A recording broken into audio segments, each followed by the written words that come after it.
Selamat datang kembali di segmen analisa. Salah satu bagian di mediasi antara tim Novi, Densu, dan juga pihak Agus ini, walaupun tidak dihadiri langsung oleh Farhad Abbas ataupun juga Agus, karena Farhad Abbas adalah sebagai kuasa hukumnya ya, ketua kuasa hukumnya.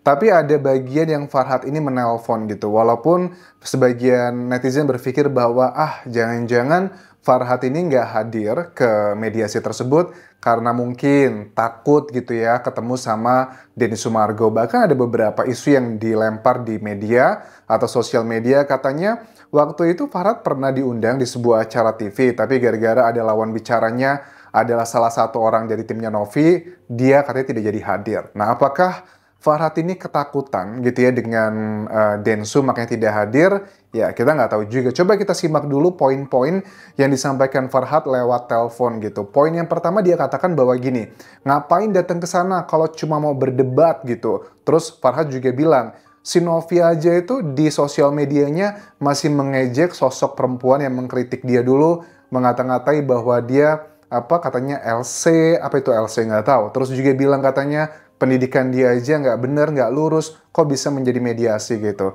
Kita coba simak cuplikannya waktu Farhad nelpon di acara mediasi dengan Densu dan juga Novi tersebut, teman-teman. Ya, itu ada surat saya. Surat saya itu menunda pembicaraan sampai selesai pendidikan maupun kesehatan.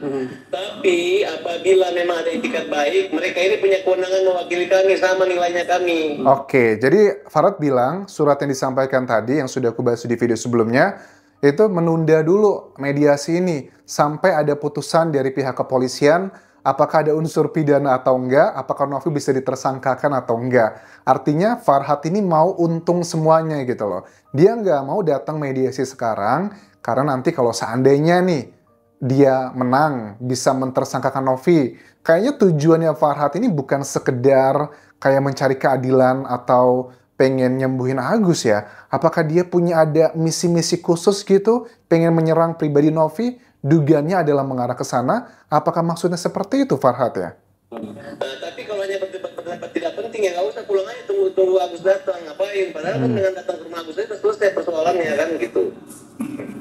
Tolong Bang Abraham baca surat saya itu poin 5. Poin 5 itu jelas mengatakan bahwa kalau memang ada itikat baik ya, dan catatan ini teman saya mungkin tidak menguasai. Itu bukan diserah karena ketakutan masuk TV, dipublish, diposting, itu makanya mereka ngomong. Ya. Oke, poin 5 itu apa? Kalau aku catat di sini poin 5 itu berdasarkan keterangan dari juru bicaranya Agus ya, Rafli bilang bahwa masalah uang donasi kami serahkan ke penegak hukum. Kalau mau ditransfer balik sekarang sebagai itikat baik, silahkan aja. Artinya apa? Poin kelima itu Farhad tetap pengen mengambil uang tersebut adalah dengan cara hukum gitu loh. Nggak mau lagi pakai hal-hal yang sifatnya diskusi lagi. Kalau kamu nggak mau, ya siap-siap aja, proses hukum akan terus dilakukan. Tapi walaupun seandainya Novi mentransfer uangnya langsung ke Agus, bukan jaminan laporan Novi dicabut loh. Itu kan agak ngeri-ngeri sedap ya di sini. Ambil aja uangnya gitu. Ya itulah pemerasannya, ya ditakut-takutin, akan dipiralkan, akan dilaporkan ke Dinsos. Sudah lah, usah berdebat di situ. Sekarang kalau Novi punya niat baik, kenapa? Kalau misalnya hanya ngomong begini, ya kita pulang. Tapi kalau mau ngomong ke situ ya, kan masih bisa kita ketemu besok, bisa ketemu ntar malam langsung ke rumahnya, kan bisa. Kalau memang Novi punya etikat baik, kata Farhad, kan nanti bisa ketemu langsung ke rumahnya Agus. Atau nanti malam kita bisa ngobrol dan sebagainya. Kok kenapa sih Farhad ini kayaknya egonya tinggi banget ya? Dia nggak mau ngikutin gitu ya. Dia maunya itu adalah menjadi kayak trendsetter gitu loh. Padahal yang dibela ini siapa sebenarnya? Apakah dia ngebela kepentingan Agus atau kepentingan-kepentingan ego atau dirinya sendiri? Ini agak-agak unik ya di sini bagian yang ngebuat aku kok gitu. Padahal dari pihak Novi sudah ngebuka mediasi loh sebenarnya di sini. Ini Pak. Kita kan sudah sama-sama di sini. Lihat, ini mau damai, udah. Nah, justru di situ Bang, apa Pak? Justru di situ Bang, komunikasinya kan kunci. Jadi, nah dia Farhad nggak mau komunikasi, maunya udah transfer balik aja. Ngapain di sana berdebat? Kalau memang pada intinya mau dibalikin ya balikin aja. Kalau enggak ya udah katanya kita sudah laporkan secara hukum kok gitu. Nah ini juga sama ya teman-teman, dikuatkan dengan salah satu juru bicara dari Agus juga. Banyak ya sekarang muncul-muncul, namanya adalah Mustafa. Poin-poin yang disampaikan juga nggak kalah pedes dari Farhad sebenarnya. Pertama gini, Mustafa ini mengatakan bahwa yang sama, kembalikan aja uangnya, nanti kita urus lagi. Yang seperti aku bilang tadi, kalaupun uangnya dibalikin ke Agus, apakah lapornya dicabut atau enggak, itu nanti urusannya gitu kan. Agak ngeri-ngeri sedap di sini. Anda bilang mau diviralkan kalau tidak dikembalikan saat lagi ngomong sama Agus. Itu adalah poin kenapa Anda tuh bisa kena pemerasan katanya. Agus itu bukan orang berpendidikan seperti kita. Dia itu sangat lemah fisik dan juga mentalnya. Dia memang kelihatan menye-menye dan menangis. Ya itulah karakter dia gitu. Ya biarkan saja dulu dia sembuh. Nanti sisa uangnya untuk biaya hidup dia. Kalau Agus sedikit-sedikit di syuting sama Densu atau Novi, ya sangat gampang sekali hati dia itu rapuh dan juga dipatahkan. Kalau aku hitung-hitung ya teman-teman ya, syuting di Novi atau Densu, buat Agus, Wawa, dan juga keluarganya, aku rasa lebih banyak tampilnya mereka itu di infotainment atau di acara TV, yang itu notabene bersama kuasa hukumnya mereka gitu. Kalau tampil di YouTube-nya Densu, kayaknya baru sekali atau dua kali ya. Kayaknya sekali ya, atau dua kali lah ya, paling ya 2 kali kalau aku nggak salah. Di Novi juga paling dalam hitungan jari. Tapi yang paling banyak tampil menurut aku ya kuasa hukumnya kan ngebawa ke berbagai media, terus juga sosial media juga. Jadi ini kesannya bahwa seperti menepuk bertepuk di dalam air yang terciprat muka sendiri, kayak ngomongin dirinya sendiri gitu loh.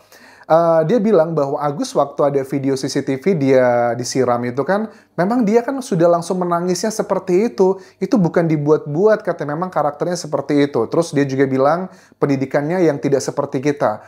Aku rasa ini bukan tentang pendidikan ya, tapi tentang karakter gitu loh. Kalau orang berpendidikan atau enggak itu nggak menjamin, terkait ini kan yang dibahas masalah etika kan ya. Yang dipermasalahkan adalah terkait uang donasi yang awalnya buat berobat tapi kok malah dipakai untuk keluarganya Wawa. Itu yang ngebuat netizen itu sangat emosi dan juga termasuk pihaknya Novi gitu.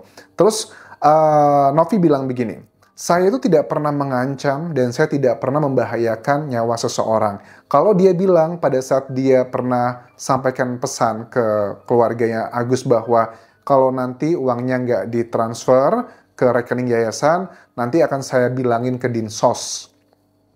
Karena itu alasannya adalah lembaga yang terkait gitu. Terus juga Novi kan diserang gitu ya. Ada salah satu kuasa hukum atau jubirnya Agus yang di sini mengatakan, saya sudah ketemu sama Dinsos kemarin katanya.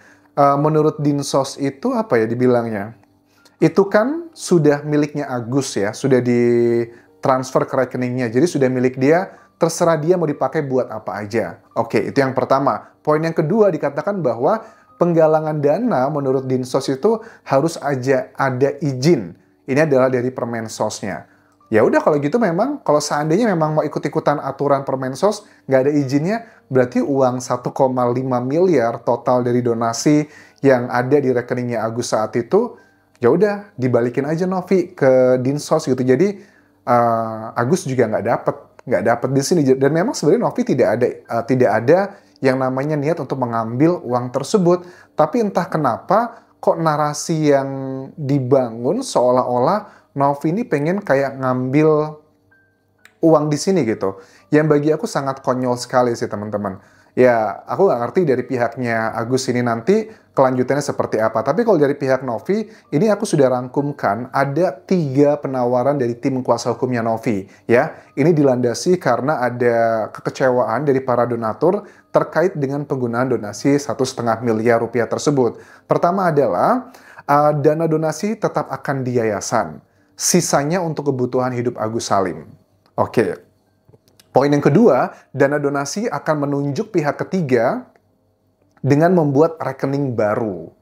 Ini kayaknya untuk menghindari ada orang-orang yang berusaha memanfaatkan uangnya Agus. Kayaknya sih ke arah sana gitu. Karena kuasa hukumnya Novi juga bilang, kami tuh ada kayak dugaan ada orang-orang yang berusaha memanfaatkan uangnya Agus. Ya bilang aja lah to the point, dugaannya itu mengarah ke keluarganya Wawa gitu dengan segala macam modus dan juga hal-hal yang sudah dilakukan. Kan mengarahnya dugaannya ke arah sana gitu.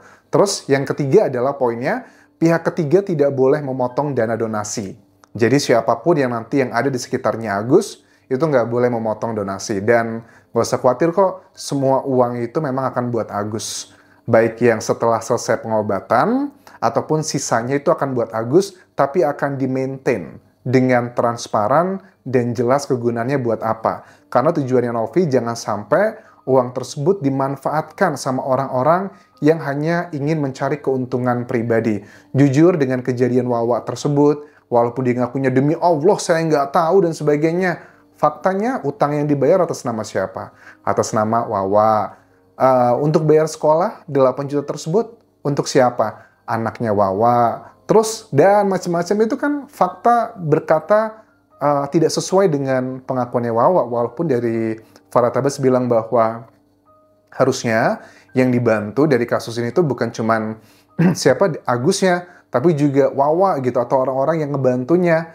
Bagi aku aneh ya. Menurut aku gini ya, Agus itu kan bukan berasal dari keluarga yang kaya raya, yang manja lah intinya gitu. Kenapa sih dia harus begitu banyak banget orang yang ngebantu? Ada ibunya, ada bapaknya, ada istrinya. Apakah itu tidak cukup begitu? Kenapa harus ada Wawa? Kenapa harus ada anak-anaknya Wawa? Ya bukan berarti kita tidak menghargai, tapi kan melihat kondisi, kecuali kalau kamu adalah anaknya Abu Rizal Bakri lah, termasuk jajaran orang terkaya di Indonesia, bahkan dunia gitu loh. Oke lah, tapi kan sebelum kejadian ini pun, Agus tuh bukanlah orang yang kaya raya gitu loh. Yang artinya dia punya kemandirian yang tinggi. Ini kesannya itu memanfaatkan gitu loh.